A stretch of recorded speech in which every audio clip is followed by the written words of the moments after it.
restoring the Lord God of Israel by building the house of God in Jerusalem again.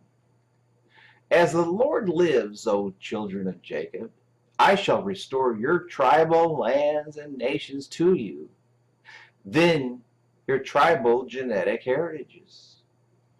But asks the Lord, when are you going to restore my heritage of living amongst you once again?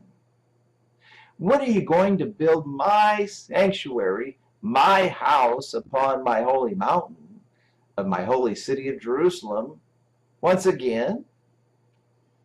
After 1,948 years of the desolation of my temple, why have you not restored my house?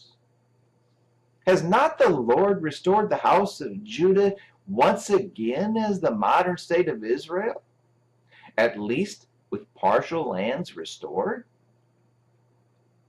End of message. Thusly says the Almighty Lord God, has spoken and written this day, date, and time of Friday the 20th of April, 2018 at 3:36 p.m. American Eastern Daylight Time, Tampa Bay, Florida, the United States of America, the place where my godly holy name is meticulously and awesomely engraved. Published for Tuesday the 17th of July, 2018.